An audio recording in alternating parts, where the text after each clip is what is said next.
It's time to do another deck spotlight, as last time we talked about the one for Nirvana with the Overdress mechanic, and this time we rush straight into the next one as we're about to tackle the deck spotlight for Diabolos Violence Bruce.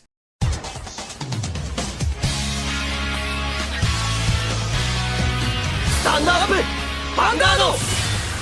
Diabolos Violence Bruce puts the R in reckless attacks. This deck is all about attacks with no regards for self-safety. Bruce, together with his perfect lineup, can dish out an insane amount of pressure in the late game, but that comes with a cost as they do nothing in the first half, as they know the camera's eye is all on the second one. Spike Brothers returns to Dark States with Diabolos Violence Bruce. Bruce focuses on the final rush mechanic, where on turn 4 you enter this state to unleash mayhem on your opponent with all kinds of powerful attacks and abilities, but this does mean your early game is relatively barren in action. This is achieved thanks to Bruce's first ability, which basically allows us to enter this state the moment we start a turn while we're ready on Bruce, so that's from turn 4 and onward. But the main attraction lies in Bruce's second effect, as Bruce's second ability allows us to restand our front row once we enter the final rush state and we attack with the Vanguard and we pay 5 Soul Blast. This allows us to achieve 5 attacks on turn 4,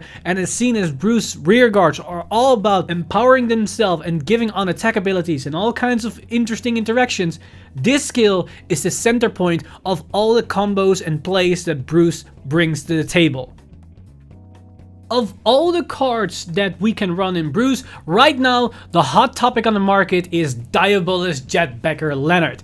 This card is one of the defining cards in the current environment, as it forces our opponents to always think twice before dedicating an entire column to the field. As this card not only can attack an entire column, thus generating a lot of free value even when we attack the Vanguard, as it can snipe the back row unit, his secondary effect allows it to really shine, where we can call units from the soul the moment the attack hits. And none of these skills are once per turn, so if we hit an entire column we can call potentially 2 units out from the soul, and if we restand Lenard during the final rush turn, we can do this again. So this card is the center focal point of all your potential combos, and a lot of the cards that we're going to play directly synergize with this card to tap into all of its potential. One of those cards being Upward Acrobat Marjorie. This is one of our main attackers, as it can become a solid 23k attacker that swings twice, and on the Persona right turn can be 33, which will rip out a lot of shield from your opponent's hand. And at the same time it can turn cards from the field into cards into our hands,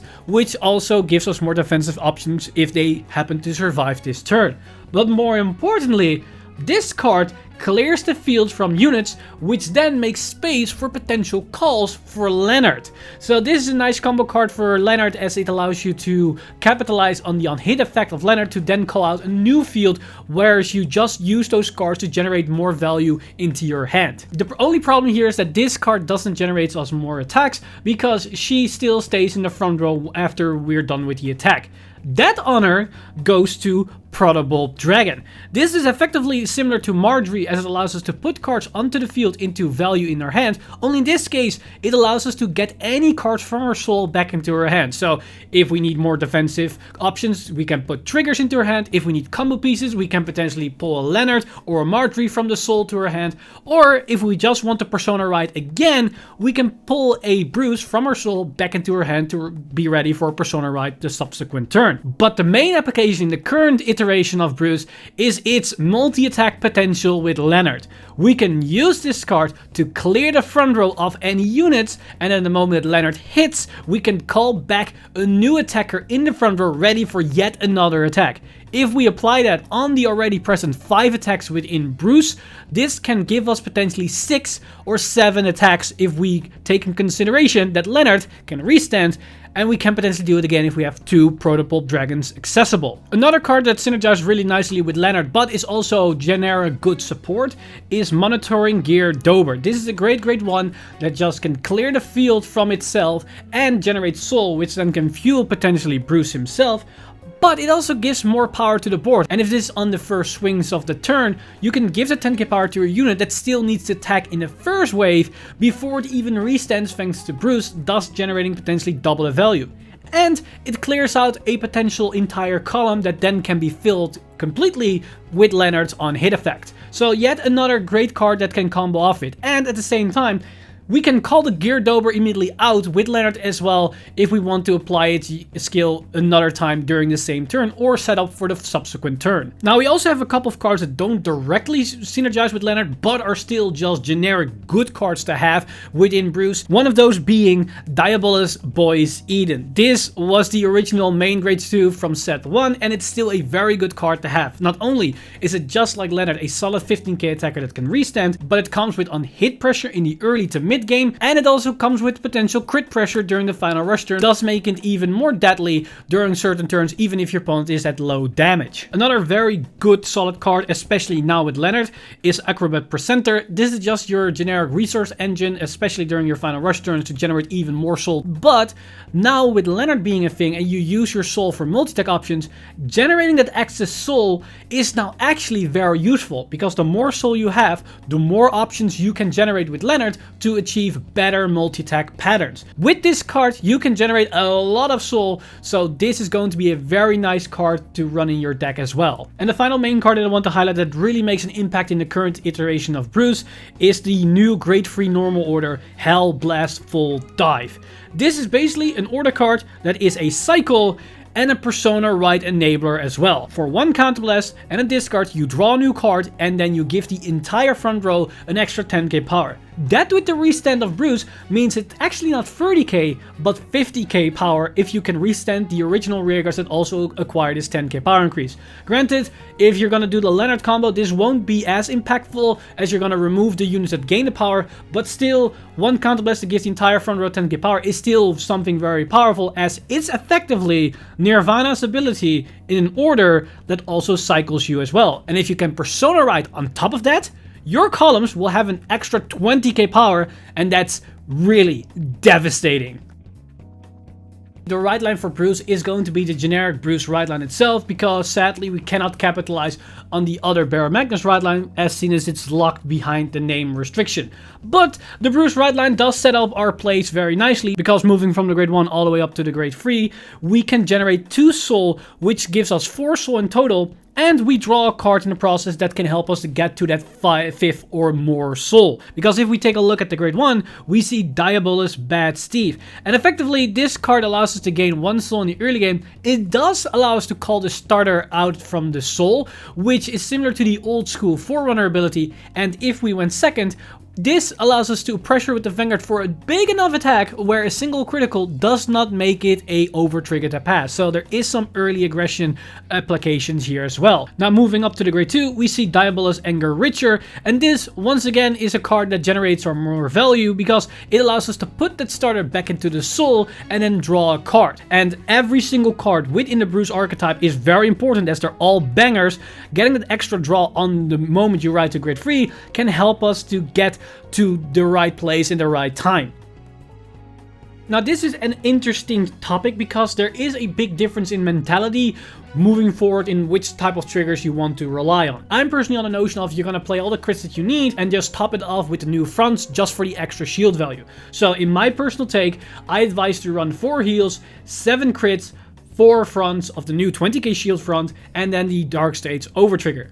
Now that said, you can opt to replace a couple of those crits for a couple of draws, maybe 3 or 4 draws, just for the fact that every single card in the deck is very powerful and you want to have more consistent access to those specific cards. Especially Lenard. If you rely on a Lenard combo, not getting Lenard can be very detrimental if you do not get your other solid combo pieces. But personally, I think the extra shield value that these crits and fronts provide is a bit too important because you lack the early game presence, so you need to be able to survive until those late games without needing to sacrifice most of your key units that you might open up in your opening hand.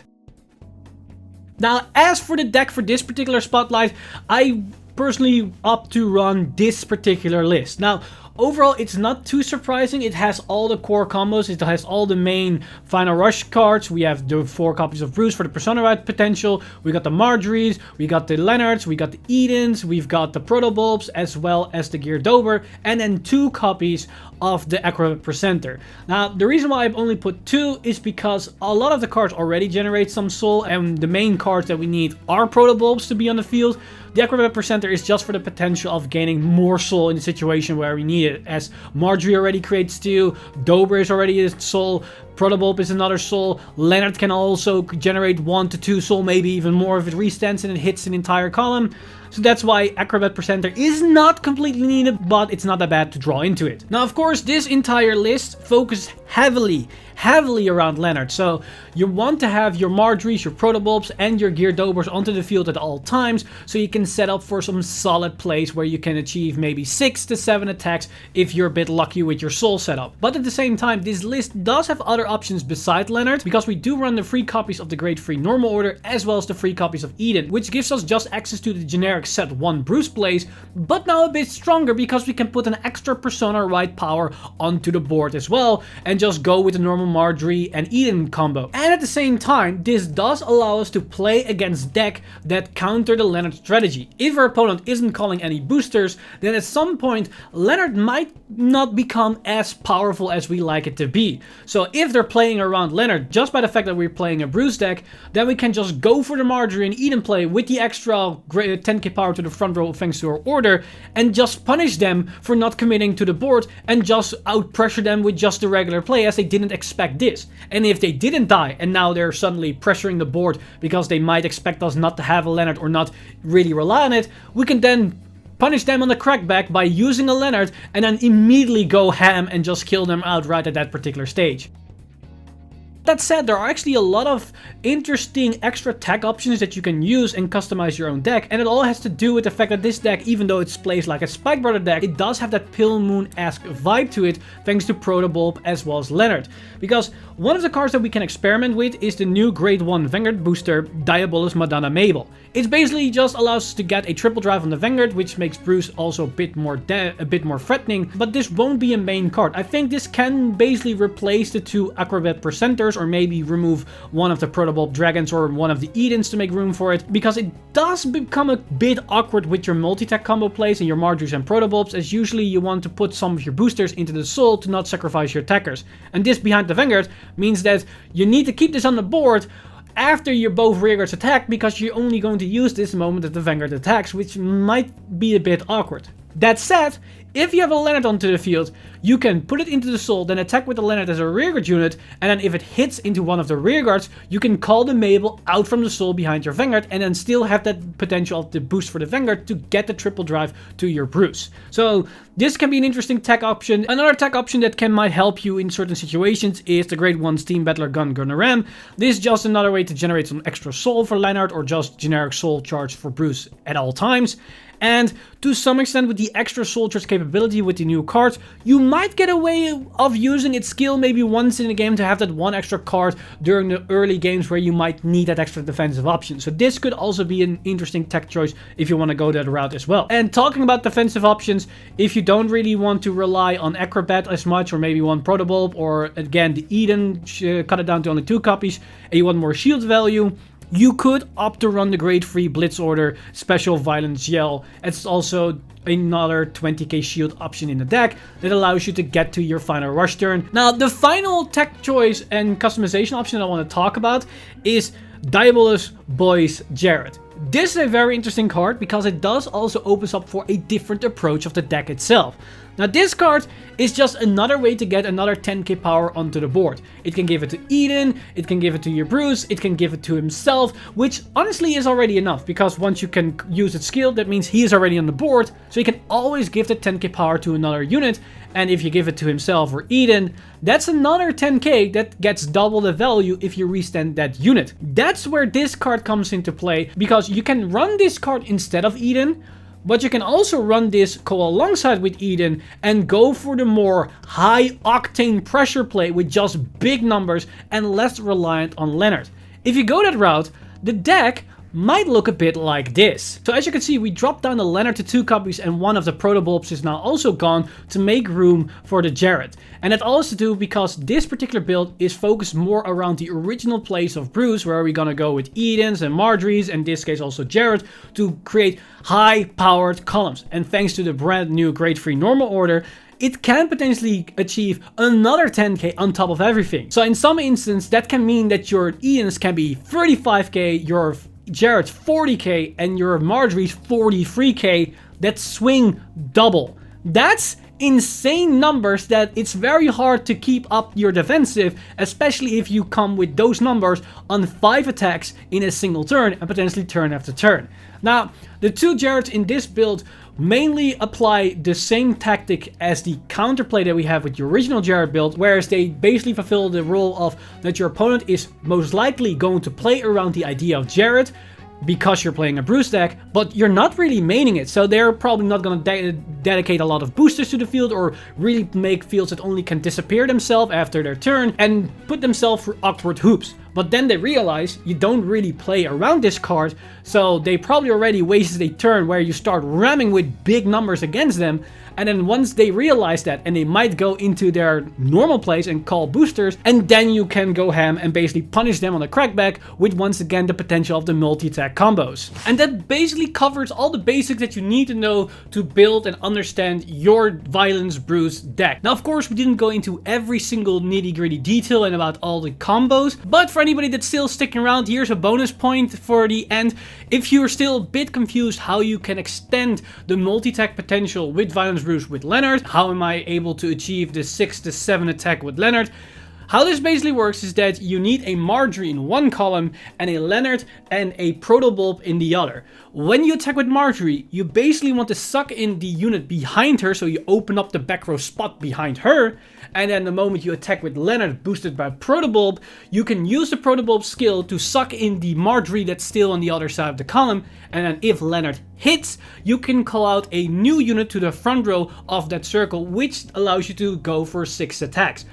But if you can call out 2 units, and you have a Lenard and a Protobulb in your soul, you can call out a Lenard to the other side and a Protobulb behind it, and then once you attack with that column, you can use the Protobulb skill to suck in the Lenard that you just attacked with that called out that column, and then if that Lenard hits, you can call out a new unit to the column which just opened up. And this is how you can achieve the 7 attacks in one single turn thanks to Lenard, Marjorie and Protobulb. Protobulb is the one that actually generates the open front row circle to get that multi-attack, but Marjorie is the one that can facilitate that extra attack on top of it by clearing the extra back row spot for the newly called Protobulb. Or, if you already had a Protobulb on the field, you don't even need a Marjorie to do so, you just need to have that other Lenard on the field. And that already explains to you that there are actually many different ways how you can achieve the multi-attack potential and the combo extension that comes from Lenard itself. But the best way to experience and to understand how this all works is just to give the deck a try and figure out what type of plays you can do, as there's always something new to discover with a playstyle that is so combo centric heavy with a card like Lenard and the cards like Protobulb and Marjorie that surrounds it. Now, if you are actually interested in getting this deck, if you still need some singles or you need to buy a lot of cards, you can head over to parkage.com and use the discount code Timely5 to at least get 5% discount on your entire order, making the card purchases a bit more cheaper, so the deck is also a bit more manageable for your wallet. But with it said, I want to give a huge shout out to my Patreon supporters over at patreon.com. You guys are amazing. If you do want to support the channel or everything that's happening on the channel, you can simply go to patreon.com/VanguardInsider and become a patron today. But with that said, I've been Mr. Time Leap, and I see you guys in the next one!